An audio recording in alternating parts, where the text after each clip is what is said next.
Hello and welcome back to Building a Nation here on Football Manager 2023. We are at the end of season 15 on the save, and once again we've won 4 trophies, and we're going to tell you all about that and the ongoings of the world of football. As always, the support has been insane. Last week's episode has only been up for a few days as of recording. We're already at like 400 views or something. It's ridiculous, and we're nearly at 300 subscribers as well. I don't typically do subscriber target callouts, but I mean we're close to 300. If you're not subscribed, please do consider hitting subscribe and get us to 300 subscribers. I was at 50 when we started this save, or 50ish when I started this save on Football Manager 2022 only a couple months ago, and yeah, it's been sensational. Thank you so much, and let's get right into what we've done in season 15. So the transfers have been very quiet, I have to say. We already knew that I was looking to buy Patrick Sigurdur Gunnarsson from Hoffenheim for 1.4 million, the backup goalkeeper for the club. 36 years old, he's okay. I mean, that's what we want though as a backup goalkeeper. McCormack just isn't quite ready. I don't know if he ever will, but at the moment he's not quite ready. So having Gunnarsson just there in case Jan McCorn gets hurt, in case Jan McCorn is suspended, if we just want to rotate, or like this season where we had about 8 games in 20 days, it helps us just rotate the squad. And Ruben Pereira, we already knew about as well, has joined from Sporting Lisbon, £8.25 million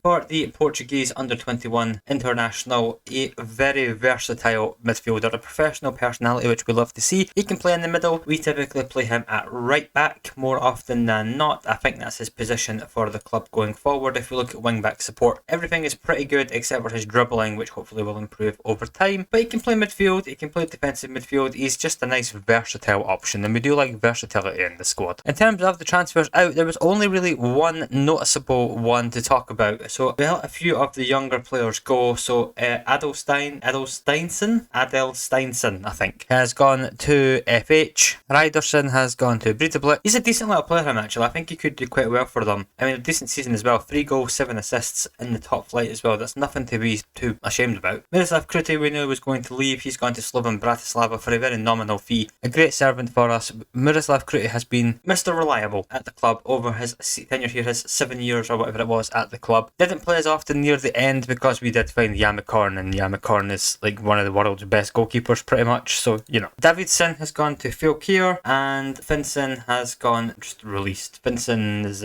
he's outspoken, he's volatile, personality is temperamental, and he's absolutely rubbish to boot. Excellent. Davidson, who went to Fylkir, 2 goals, 1 assist. Decent little player, I think. He's just not really going to get much better than this, but he's 19, he has a bit of room too. And the big one, Hrannar Robertson, our youth development prospect, has gone to Rennes for £5.5 million. He was out of contract at the end of next season, and he was kicking up a bit of a fuss, so we just decided to let him go. I think he's a good player, but I think we could do better. I mean, I think he's currently better than Pereira, but I think Pereira will be a better player than him in the future, in the not too distant future as well, to be honest. But yeah, Hrannar Robertson has gone, and yeah, good servant for us. It came through, we've made a big profit on him as well. Very sad to see him go, but it had to happen, I feel like. And Stephen McCormick went out to KR on loan and played no games. You may have also seen something of a development as well, which we'll talk about in a moment on these previous pages. Just, you probably noticed it. And the season results, we won the league, of course. We did actually lose a game, however. We lost 3-0 to FH, but I would like to preface this by saying I had no players. If we look at the squad that played in this 3-0 loss to FH, great player, rubbish, good, great player, not a winger, and great player.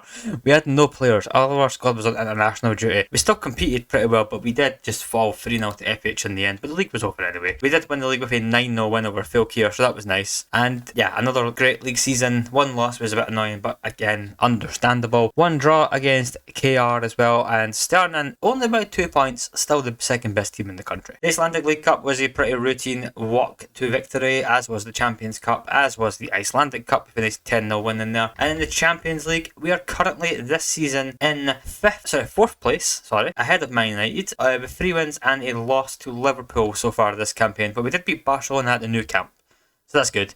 We got through HJK and Basel quite comfortably in the end against HJK, and very comfortably against Basel to get into the knockout rounds. I'll tell you all about how last season went when we get onto the page, but as you can see, we did fall to Real Madrid close as well. Not embarrassing to lose 6-4 in aggregate to a team as good as Real Madrid. The finances, as ever, are pretty much very stable. We're still a 3-star reputation club. I don't understand how to get this higher, other than like winning the Champions League, of course, but you know, that's a while away, I think, at this point, as much as we're trying. Supporter profile update, we'll just quickly talk about it. We have got an increase in the core and fair weather fans, and the families in hardcore have gone down. 1.4 million social media followers, 7,000 season ticket holders on the waiting list, so all good. Our youth intake this year was, in a word, terrible. It's not really worth talking about anybody in the youth intake this year. No one is a good prospect at all, to be honest, so yeah. I also realised last episode I forgot to show you how the other teams in Iceland got on in Europe. I will quickly show you that. You didn't miss anything, but I'll show you that when I do the recap on this episode. Club info, it's still ourselves, and Gunnar Olafsson is a legend. One of our comments pointed it out to me. I can't remember if I mentioned it. I don't think I did. But yeah, Gunnar Olafsson is now a legend at the club. I don't think it's too long until Thor Gudlaugsson joins as well, because when we talk about him, oh my sweet Jesus. I haven't shown myself actually in a while. I am pretty much a beast of a manager right now. I mean, 4.5-star reputation. We have finally got all of our coaching badges as well. Oh no, sorry, no we don't. Let's try and get our last coaching badge, because we really need that right now. But we're 20s across the board with very high ratings as well, higher up there. A very nice healthy 74% win percentage in our 731 games as manager. Nothing to really complain about there. And of course the finances, 100 million in the bank, 61 million on transfer budget, which one day we'll make a big splash signing. I'm not sure when that will be, but one day we'll make that sign. Tactically, it's the same as usual. I mean, yep, nothing to really talk about here other than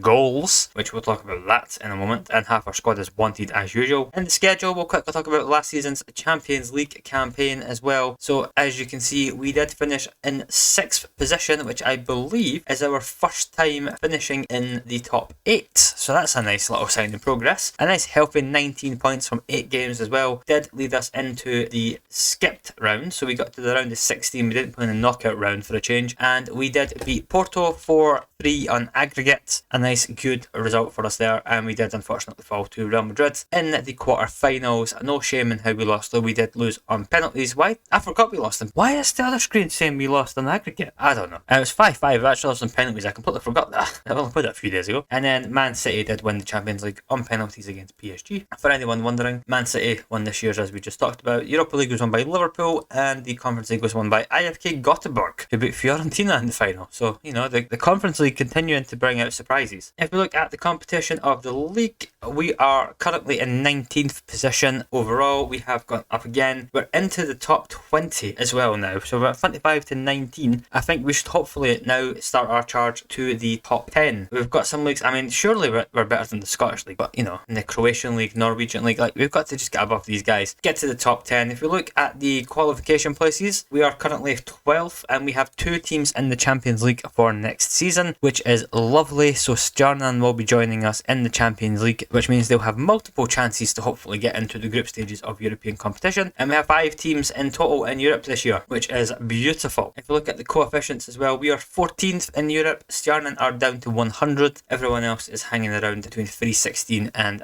328. And coefficient wise, I said we are 12, but we are in a good healthy position to hopefully keep moving up in Europe. In terms of transfers, there has not really been any movement outside of what I've shown you, to be honest. We've got a pretty settled squad. I think I will make a few signings this summer, winter, whatever it actually is. I think defence, as always, can use a bit of bolstering. Striker, we don't have to concern ourselves with that. I think we're very healthy up front. Maybe a central midfielder though, possibly a central midfielder. So we'll quickly show you how the teams in Iceland got on in Europe last year and this year, because I forgot to show you. So last year, Stjarnan, Breiðablik and KR were our representatives in Europe. And how did they do, you ask? Well, they didn't really do very much, if we're being honest. So if we get the filters correct, so yeah, they lost to Kolos in the straightaway in the qualifying rounds before getting to the 4th qualifying round before losing to Dynamo Minsk this previous year. And then Antwerp, I mean, it's just been rubbish from Stjarnan. Stjarnan have really disappointed me these last couple of years in European competition. If we look at Breiðablik, how did Breiðablik get on? Not much better in recent years, to be honest. I mean, 4th qualifying round before losing to Dnipro, but it's not been happening. A few wins at least for Breiðablik, unlike Stjarnan. And KR, if we have a look at them, so Stjarnan this year straight away out to whoever the hell they are. Is it Vitoria Suitable, or whatever they're called. Anyway, them, and yeah, it's just been absolute guff, if we use a nice Scottish phrase for that one. IA have qualified for Europe this year, so we'll see what they can do going into European competition. Hopefully some improved performances would be nice. And then quickly we'll run through the squad before we talk about this thing up here in the top left of the screen. In terms of goals, Dominic Plashati has cemented himself as one of the world's best strikers, in my opinion. He is unbelievable. I mean, apparently he's got no consistency, but he scored 38 goals in 34 games. So, you know, who am I to say he's got no consistency? Still a wonder kid, beautiful player, great player. He's under contract for another 4 years, and we have an optional extension for 3 years as well. So it's technically a 7-year contract for the Czech Republic international, who has 10 goals in 18 games for the Czech Republic. For Gulausson as well, we have got him on contract until 2040, and again we have him for another 3-year optional extension as well. So we've got him for another 7 years, which is probably going to be his majority of his career. Again, apparently a player that lacks consistency, but he scored 26 goals in 34 games and had 19 assists, and has been Mr. Consistent his entire time here. So I don't quite understand that. He's just insane. I mean, I ran out of superlatives for this guy. Still wanted by Man United and Bayern. He's not going to any of those teams. We have routinely turned down bids of around 8 to 90 million pounds for him. I'm not even joking. Jaja, as I believe it was pronounced, again, 13 goals, 19 assists in 37 appearances, only 25 starts for the Brazilian international. 6 goals, 6 caps, 3 goals. Again, apparently a player who lacks consistency, but I mean, that looks pretty consistent to me, to be honest. So, you know, whatever. The game says what it says. Elias Marku with 13 goals, or 11 goals, and 7 assists in 23 games. Just a decent all-round player. Still a wonder kid, apparently. I don't think he's going to quite reach those levels, but I've been proved wrong before. Another player who apparently lacks consistency, but, you know, we'll ignore that. Gunnar Olafsson, 23 goals in 47 games for Iceland, who has scored 13 goals this season in 13 starts, 21 appearances with 7 assists. I still just haven't been impressed with his development over the last couple of years. It's not happening for him anymore, but he's still very good. But I think Olafsson's time will probably be another year or two, and then we'll probably look to let him go. He's got 2 years left in his contract. I just don't think he's going to go to another team in Iceland is the problem. Gujan Hassing with 13 goals and 8 assists in 29 games as well. Mr. Consistent. I mean, he does have consistency, but he is Mr. Consistent. Just an all-round very solid player. A player who came from our youth academy, didn't do anything for years, and has really exploded onto the scene recently. 13 caps for the national team as well, which is beautiful to see. Kevin Sambolo had another good year as well. I'm just going to quickly rattle through some of these guys now. Kevin Sambolo, if you want to have a little look, you can just pause here. Ivan Rasic, 29 years old now, probably leaving at the end of next year when his contract runs up. He's been an incredible servant for us. He'll get a testimonial, which is really nice. This Mulac has had a decent season as well, actually. 7 caps for the national team too. I was going to let him out on loan again, but I think he's actually here to stay. We talked about Pereira already, and then otherwise it's just pretty much a who's who. If you look at the assists, just to get some more key performers, Hardor Arnason again has not become the player we kind of hoped when we spent a lot of money to bring him back, but you know, I was romanced. I said it before, I was romanced. He's still a good player. 52 caps for the national team, by the way. Carlos Rosa has chipped in with more assists this year as well. He's just turning into a very reliable football player as well. Another 4 years of his contract. He does not have the 3-year optional extension, but he'll have it eventually. Fleming Post has had a good year as well. Let's have a look at Luke Fleming, bought by Benfica. All of our team are pretty much internationals now as well, which is really good. Gaston Rodriguez, Argentina national now. Just